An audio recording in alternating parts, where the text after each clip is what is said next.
बिस्मिल्लाहिर्रहमानिर्रहीम अस्सलामुअलैकुम या अली हक हैदर। उम्मीद करना तुसीं सारे भरा ठीक हो ते अल्लाह ताला तुहानूं सारिआं नूं ठीक रखे जी। ते अज असीं फिर पहुंच आए जनाब रामके बैलपुर जिले गुजरात दा best beef and mutton shop. ठीक है, गरंटी दे नाल। कई भरा मैनूं आंदे सन हर बंदे दी गरंटी ना जी तुसीं दिआगा, हर बंदे दी नहीं, जिहदे नाल वाह होवे गरंटी ओहदी हुंदी है।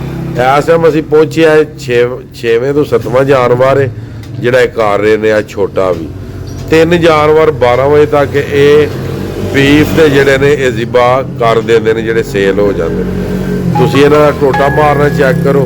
साढ़े ते खलोते पूरे का पूरा जानवर इन्हां दा सेल हो गया सी। जिहड़ा इंतहाई नफीस तरीके दे नाल गोश्त तैयार करदे ने, इंतहाई नफीस तरीके नाल बंदे नूं दिंदे ने। सफाई का एक खास ख्याल रखते हैं, जानवर तंदरुस्त करते हैं। ठीक है, इस गल्ले करके ना जनाब गरंटी दे दी।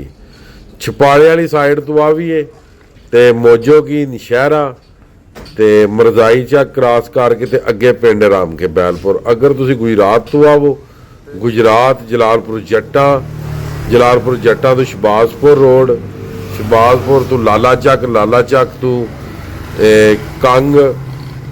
कंग तो अगे आ जाता पनियार, ते पनियारा तो अगे आ जाता जनाब राम के बैलपुर। ठीक है, ये गोश्त भी तुसी वेख सकते हो। गोश्त इन्हां टोटे भी मार लेने ते हले भी जिंदा है, हले भी आ वेखो ना तुसी जिंदा गोश्त सारा जिहड़ा वे ओ वाइब्रेट हो रहा टोटल मुकम्मल तौर पर। यह लाल गोश्त की निशानी है। गोश्त टुकड़ियां च भी हो के ते घर आने तक भी अक्सरीत असां वेख्या कि गोश्त वाइब्रेट होंदा रहिंदा वे। ते यह हर कसाई दे हत्थ दा फन नहीं होंदा, यह उस कसाई दे हत्थ दा फन होंदा जिहदा हत्थ बहुत ज़्यादा हौला होवे। सामने वेख रहे हो कोई इहनूं धागा शागा नहीं पाया गोश्त नूं, मतलब तुसीं वेंदे हो कि ज़िबा करने तो बाद भी जिहड़ा वे गोश्त ओहदे विच जान है। ठीक है, कम से कम घंटा डेढ़ हो गया इन्हां नूं ज़िबा कीते आ। बाकी पीस कर रहे ने, यदा चांप का गोश्त बनाना है, सीने का गोश्त बनाना ने। माशाल्लाह बहुत ही अच्छा ते नफीस गोश्त करते हैं। तो गरंटी शुदा गोश्त है कि जिस हिस्से का तुसीं इन्हां नूं गोश्त आखना इन्हां उस हिस्से का ही गोश्त तुहानूं देना है। तो कंडा भी इन्हां पुराने जमाने का रखे है। अजकल दे कंडा भी मैनूं शक 1000 ग्राम का 900 ग्राम भी गोश्त होंदा है। तो इस गल्ले करके जेडे भरा वाला इलाका है ने उत्थे जाओ, जाके गोश्त बनवाओ। नाले दे गोश्त जे बने दा उस टाइम तुसीं वेखिओ तुहानूं पूरा मज़ा आवेगा ते तुहानूं गल करने का मौका नहीं लभण लगा।